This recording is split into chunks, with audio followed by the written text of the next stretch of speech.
জ্বালানি সংকট মোকাবিলায় সংসদে ঐতিহাসিক ঐক্য। সরকার ও বিরোধী দলের সমন্বয় কমিটি ৫ জনের নাম ঘোষণা প্রধানমন্ত্রীর, তালিকা দিল জামায়াত।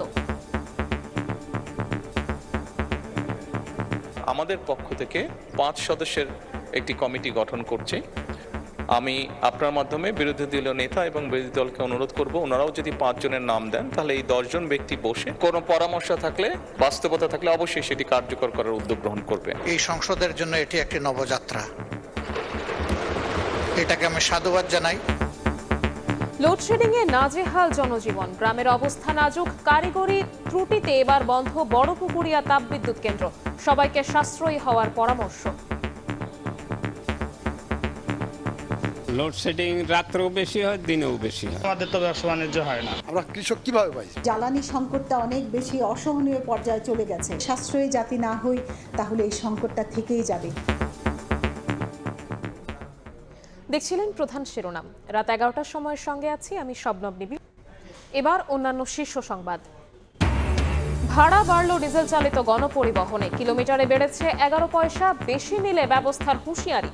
নজরদারি না থাকলে নৈরাজ্যের শঙ্কা যাত্রীদের। ফেসবুক পোস্ট নিয়ে শাহবাগের ছাত্রদল ও ছাত্র শিবিরের মধ্যে উত্তেজনা, সাংবাদিক সহ আহত ৮। পাবনায়ও ২ সংগঠনের ধাওয়া পাল্টা ধাওয়া, আহত অন্তত ৫। ১৬ই ডিসেম্বর বা নতুন বছরের শুরুতে চালু হচ্ছে শাহজালাল বিমানবন্দরের 3rd টার্মিনাল। ২-৩ মাসের মধ্যে কক্সবাজার থেকে আন্তর্জাতিক ফ্লাইট শুরুর আশা।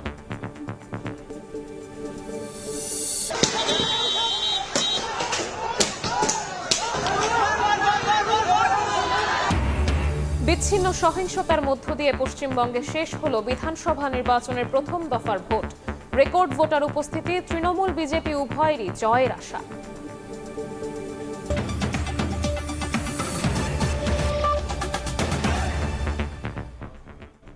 জ্বালানি সংকট মোকাবিলায় এবার ঐতিহাসিক ঐক্যে নজির তৈরি হলো ত্রয়োদশ জাতীয় সংসদে। করণীয় ঠিক করতে বিদ্যুৎ ও জ্বালানি মন্ত্রীকে প্রধান করে ১০ সদস্যের উচ্চ পর্যায়ের কমিটি গঠন করেছে সরকার ও বিরোধী দল। সংসদে এই সরকার দলের সদস্যদের নাম ঘোষণা করেন প্রধানমন্ত্রী, পরে তালিকা দেয় জামায়াত। একসঙ্গে কাজ করলে দেশের সমস্যা সমাধান সম্ভব বলে মন্তব্য করেন স্পিকার। এই বক্তব্যের ফলে জনগণের মনে অনেক আশার সঞ্চার হয়েছে। ত্রয়োদশ সংসদের প্রথম অধিবেশনের ২০তম দিন এক ঐতিহাসিক সাক্ষী হয়ে রইল। সরকার ও বিরোধী দলের কাদা ছোড়াছড়ি নয়, ঐক্যের নজির সৃষ্টি হলো চলমান জ্বালানি সংকট নিরসনে। মাননীয় সংসদ নেতা, আপনি একটি বক্তব্য রাখার ইচ্ছা প্রকাশ করেছেন। ধন্যবাদ মাননীয় স্পিকার। বিদ্যুৎ জ্বালানি খাত নিয়ে নিজেদের কিছু পরামর্শ সরকারকে দিতে চেয়েছিল বিরোধী দল, সাড়া দিলেন প্রধানমন্ত্রী। কথা বলার আগ্রহ জানিয়ে স্পিকারের কাছে বার্তা পাঠালেন। বক্তব্যে তুলে ধরলেন ১০ সদস্যের কমিটি গঠন করে আলোচনা করার। বিদ্যুৎ জ্বালানি মন্ত্রী ইকবাল হাসান মাহমুদ টুকুকে প্রধান করে সরকার দলের ৫ সদস্যের নাম ঘোষণা করেন। ওনারা প্রস্তাব দিয়েছিলেন ওনাদের পক্ষ থেকে যে ওনাদের কাছে কিছু পরামর্শ আছে। সরকারি দল এবং বিরোধী দল আমরা একসাথে সেই বিষয়গুলি নিয়ে কাজ করতে পারি। প্রস্তাব করছি যে মাননীয় জ্বালানি মন্ত্রী ইকবাল মাহমুদ টুকু, ওনাকে এই কমিটির সভাপতি করা হোক।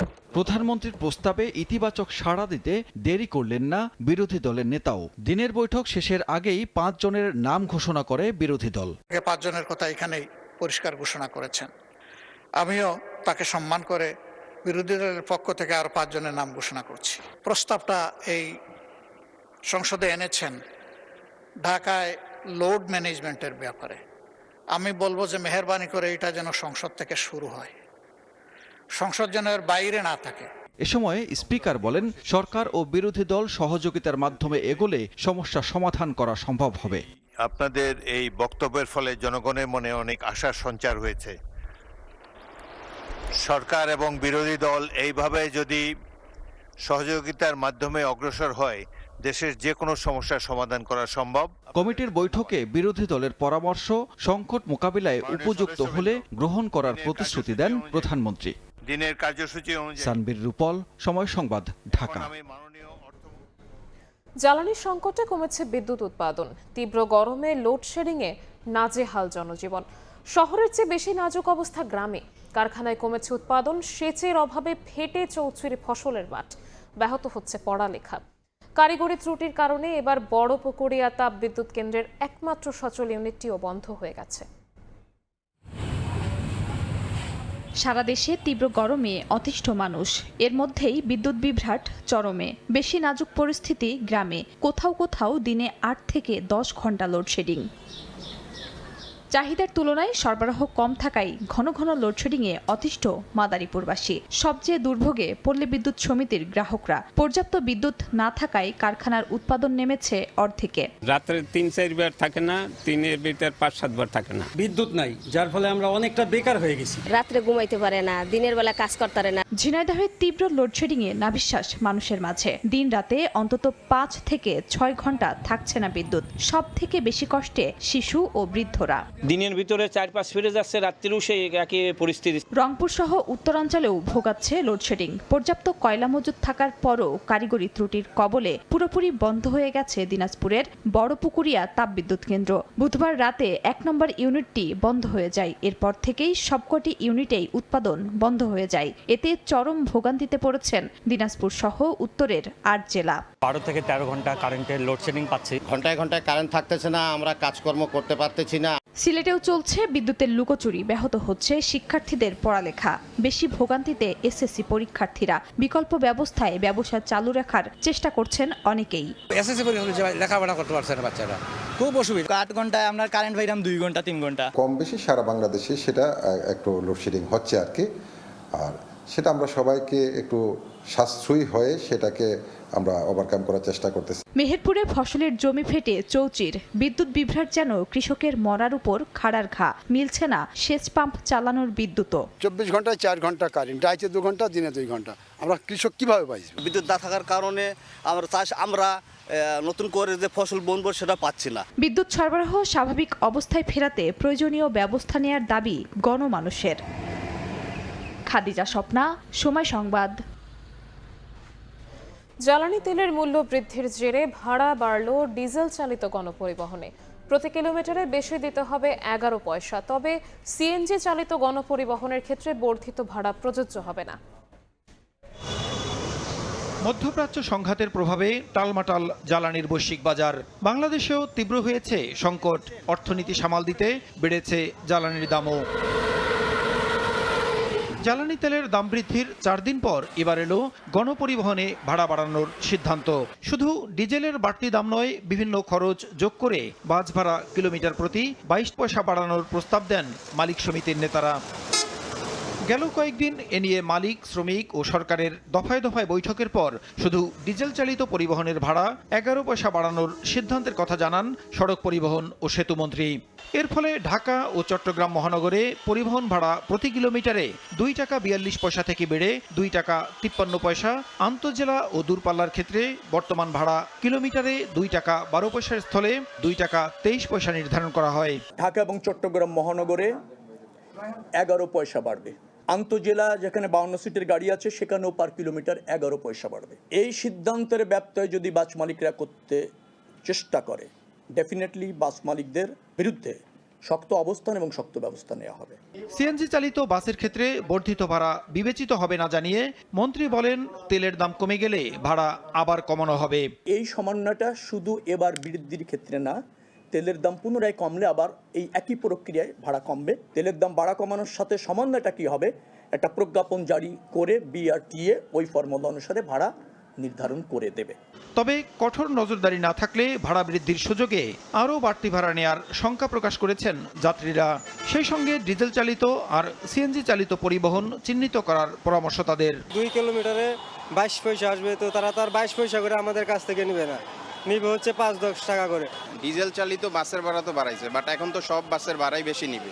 সরকারের উচিত ডিজেল চালিত বাসের ভাড়া কত, সিএনজি চালিত বাসের ভাড়া কত আলাদা করে দেওয়া। এদিকে জ্বালানি তেলের দাম বৃদ্ধিতে লঞ্চের ভাড়া 42% পর্যন্ত বাড়ানোর প্রস্তাব দিয়েছে লঞ্চ মালিকদের সংগঠন বাংলাদেশ অভ্যন্তরীণ নৌ চলাচল সংস্থা। প্রসূন আশিস, সময় সংবাদ, ঢাকা। রাজধানীর শাহবাগে ছাত্রদল ও ছাত্র শিবিরের মধ্যে উত্তেজনাকে কেন্দ্র করে আহত হয়েছেন সাংবাদিক সহ অন্তত 8 জন। এই ঘটনায় পাল্টাপাল্টি বক্তব্য দিয়েছে দুই সংগঠনের নেতারা।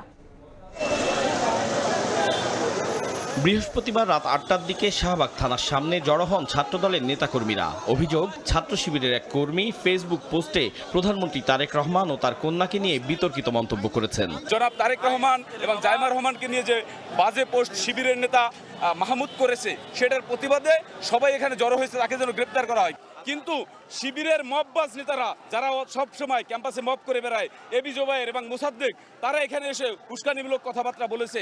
সেজন্য সাধারণ শিক্ষার্থীরা তাদেরকে ঘিরে ধরেছে। আমরা তাদেরকে শিক্ষার্থীদেরকে নিবৃত্ত করার চেষ্টা করেছি এবং এবি জোবায়ের এবং মোসাদ্দেককে আমরা নিরাপদে এখানে রেখেছি। তার বক্তব্য শেষ হতে না হতেই আবারও উত্তেজনা। এক ব্যক্তিকে জামা কাপড় ছেঁড়া অবস্থায় ভিড়ের মধ্য থেকে উদ্ধার করে থানার ভেতরে দিয়ে আসেন ছাত্রদলের নেতাকর্মীরা। অভিযোগ, মোবাইল ফোন চুরি করেছে শিবিরের এই কর্মী। একজন শিবির নেতার বিরুদ্ধে মোবাইল চুরির অভিযোগ আসছে। সে এখানে এই ভিড়ের মধ্যে একজনের মোবাইল নিয়ে দৌড় দিয়েছে। এর কিছু সময় পরেই ডাকসু ভিপি সাদিক কায়েম ও সাধারণ সম্পাদক SM ফরহাদের নেতৃত্বে একটি মিছিল আসে শাহবাগ থানার সামনে। বাড়ে উত্তেজনা। পরে মিছিলটি রাজু ভাস্কর্য হয়ে আসে ভিসির বাসভবনের সামনে। এ সময় তারা বিভিন্ন অভিযোগ করেন। এই পটুকার যখন হয়েছিল তখন এর সাথে সাথে আব্দুল্লাল মাহমুদ, ঢাকা বিশ্ববিদ্যালয়ের শিক্ষার্থী, সে ফেসবুক পোস্টের মধ্যে ক্লিয়ার করেছে এই পোস্টটা সে দেয়নি, এটা হচ্ছে একটা ফেক পোস্ট। পরবর্তীতে সে তার জীবনের নিরাপত্তার জন্য শাহবাগ থানায় যায়। শাহবাগ থানায় গিয়ে সে জিডি করতে যায়। ডাকসুর এবং হল সংসদের যারা গিয়েছে তাদের উপর বেধড়ক তার উপর হামলা হয়েছে। জোমা সালমা সহ ডাকসুর নেতৃবৃন্দরা যখন থানায় গিয়েছে তাদেরকে উদ্ধার করার জন্য, তখন তাদের উপর নৃশংস কায়দায় তাদের উপর হামলা হয়েছে। অভিযুক্ত ডাকসু নেতা শাহবাগ থানা পুলিশের হেফাজতে আছেন বলে জানিয়েছে ছাত্রদল। আতাউর কাউসার, সময় সংবাদ, ঢাকা। বিএনপি সবসময় শ্রমজীবী মানুষের পাশে থেকেছে বলে জানিয়েছেন দলটির স্থায়ী কমিটির সদস্য নজরুল ইসলাম খান।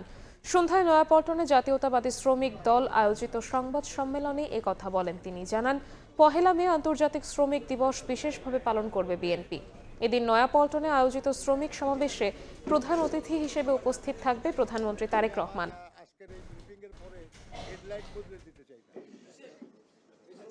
আমরা আশা করব যে ইস্তাহার অনুযায়ী শ্রমজীবী মানুষের সমস্যা সমাধানের উদ্যোগ নেওয়া হবে।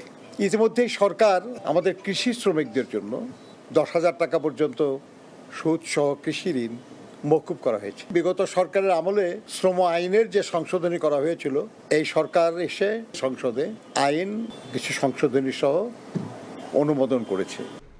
হজযাত্রীদের সুযোগ সুবিধা তদারকি করতে মক্কায় পুরোদমে কাজ করছে বাংলাদেশ হজ মিশন। চিকিৎসা সেবা থেকে শুরু করে সার্বিক ব্যবস্থাপনায় নেওয়া হয়েছে ব্যাপক প্রস্তুতি। বিস্তারিত জানাতে মক্কা থেকে সরাসরি যুক্ত হচ্ছেন সহকর্মী মুফতি আব্দুল্লাহ তামিম।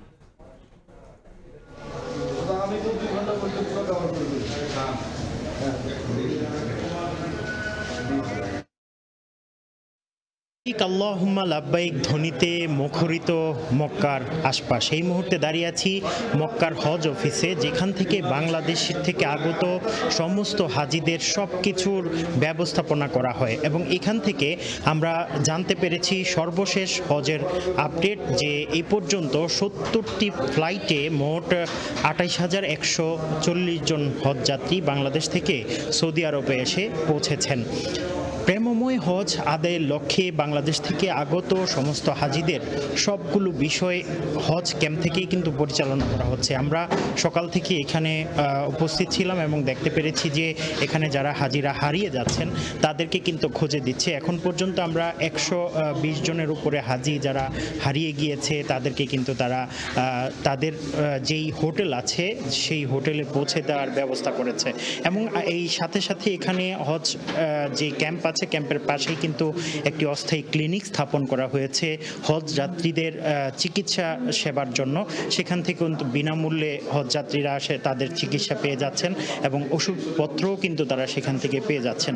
আমরা জানতে পেরেছি এখন পর্যন্ত বাংলাদেশ থেকে আগত যে হজ যাত্রী আছে তাদের মধ্য থেকে 2 জন ইন্তেকাল করেছেন এবং আগামী 26শে মে হজ অনুষ্ঠিত হওয়ার কথা রয়েছে।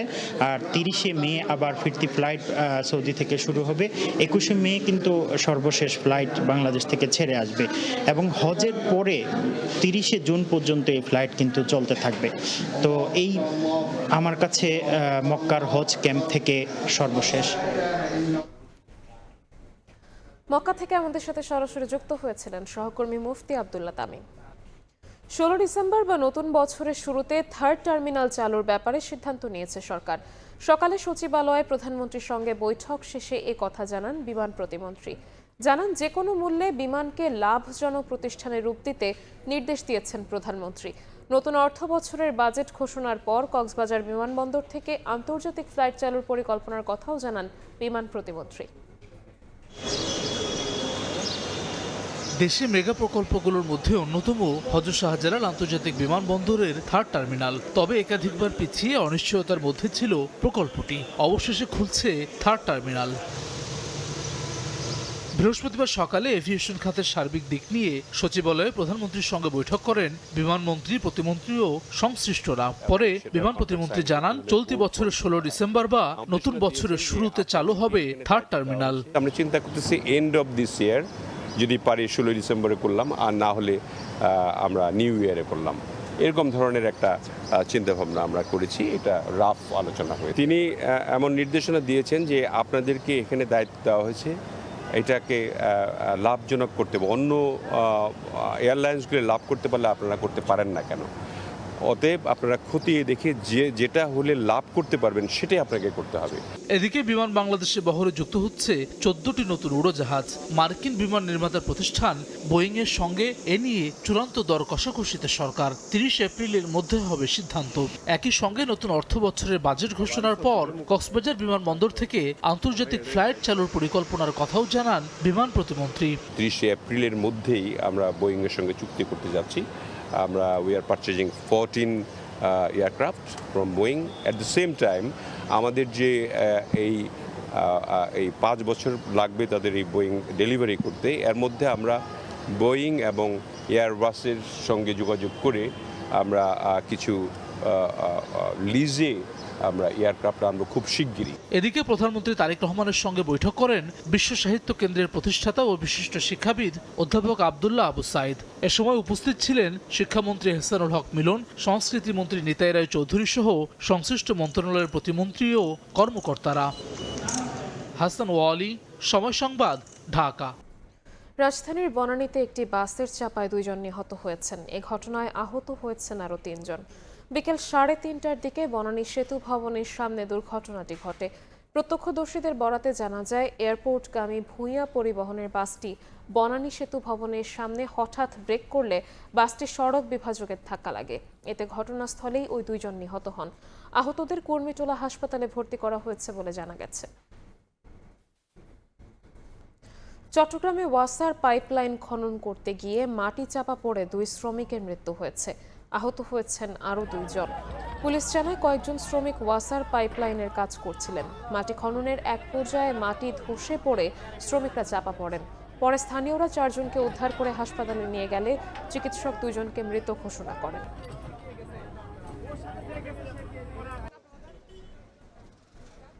বিচ্ছিন্ন কিছু ঘটনার মধ্যেও শান্তিপূর্ণভাবে শেষ হয়েছে ভারতের পশ্চিমবঙ্গ বিধানসভার প্রথম পর্বের ভোট গ্রহণ। মুর্শিদাবাদ, বীরভূম, দক্ষিণ দিনাজপুরে কয়েকটি ঘটনায় নির্বাচন কমিশন তদন্ত শুরু করেছে। তবে ইতিহাসের সর্বোচ্চ ভোটের দিকে এগোচ্ছে রাজ্যটি। ভোট পড়েছে 91% বেশি। এক দফার ভোট হয়েছে দক্ষিণ ভারতের তামিলনাড়ু রাজ্যেও। বিস্তারিত জানাচ্ছেন সুব্রত আচার্য।